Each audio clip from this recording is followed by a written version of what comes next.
কোনো মহিলা যদি মাত্র 4টা কাজ করতে পারে, নবী সাল্লাল্লাহু আলাইহি ওয়াসাল্লাম বলেছেন জান্নাতে যাওয়ার জন্য সবগুলো দরজা খুলে দেওয়া হবে। 1 নাম্বার, কোনো মহিলা যদি 5 ওয়াক্ত নামাজ পড়ে, এখানে শুধু ফরজ নামাজের কথা বলা হচ্ছে, নফলের কথাও বলা হচ্ছে না।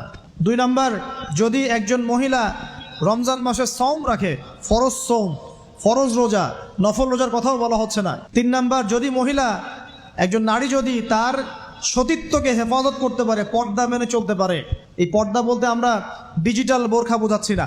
পোশাকটা এমন হবে না যেই পোশাক পরেও গায়ের কাঠামো কতটুকু আটোসাটোটা বোঝা যায়, এই বোরখা চলবে না। বোরখা এমন হবে না, পোশাক এমন হবে না যে বাহির থেকে ভিতরের অঙ্গ দেখা যায়, এই বোরখা চলবে না। পোশাক এমন হবে না যে পোশাকটা পুরুষদের পোশাকের সাথে সাদৃশ্য আছে, গেঞ্জি টি শার্ট পরা যাবে না। পোশাকটা এমন হবে না যেই পোশাকটা অমুসলিমদের সংস্কৃতির সাথে বা ধর্মীয় কালচারের সাথে সাদৃশ্য আছে, এমন পোশাকও চলবে না। যদি কোনো নারী 3 নাম্বার তার লজ্জাস্থানের হেফাজত করতে পারে, মানে শরঈ পর্দা মেনটেন করতে পারে। আর পর্দা করে যদি কলেজে গিয়ে আর ইউনিভার্সিটিতে গিয়ে সহি প্রেমে লিপ্ত হন, তাহলেও পর্দা হবে না। কথা বোঝাতে পারছি না মনে হয়? পর্দা করেও যদি ইউনিভার্সিটিতে গিয়ে গ্রুপ স্টাডি করতে হয় গায়রে মাহরামের সাথে, এই পর্দাও চলবে না। পর্দা মানে পর্দা। পর্দা করে যে দুলা ভাইয়ের সাথে কুটুস কুটুস গল্প করা শুরু করেন, ইডিস পিডিস, চলবে না পর্দা। দেবর আর ভাবি, এখন দেখেন না, দেবর ভাবি, শালি দুলা ভাই, চাচাতো ভাই, চাচাতো বোন, কোন জায়গায় সমাজ গিয়েছে জানেন?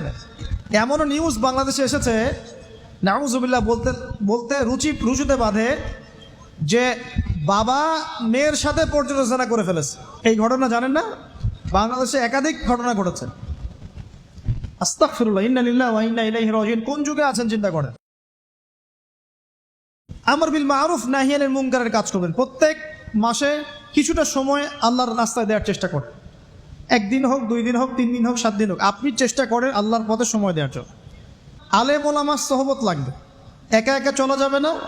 আপনি যে আলেম ওলামাদেরকে হক্কানি মনে করেন, আপনার দৃষ্টিতে তাদের কাছেই আপনি পড়ে থাকেন, কোনো সমস্যা নাই।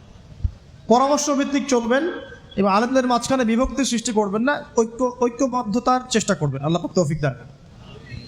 আর দুটো হচ্ছে, আপনার পরবর্তী প্রজন্ম, বাচ্চা কাচ্চা যারা আছে, তাদেরকে এখন থেকেই পরিপূর্ণ মুসলমানের মতো গড়ে তুলবেন।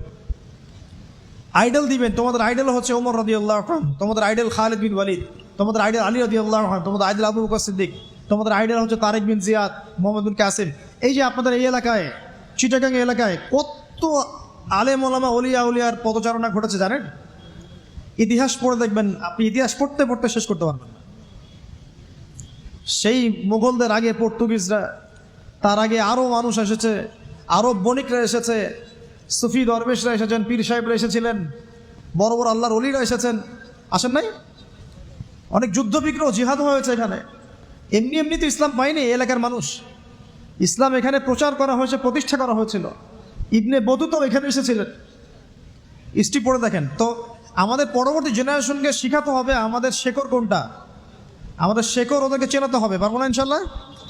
আর সবশেষ কথা হচ্ছে ভাই, যে আমাদের মা বোনদেরকে খাস পর্দা রাখার চেষ্টা করেন, কোনোভাবেই যেন তাদের ইজ্জত আবরু কেউ সম্ভ্রম নষ্ট করতে না পারে। আল্লাহ পাক আমাদের সবাইকে এই আদর্শগুলো মেনে চলে তৌফিক এনায়েত করুন, আমিন।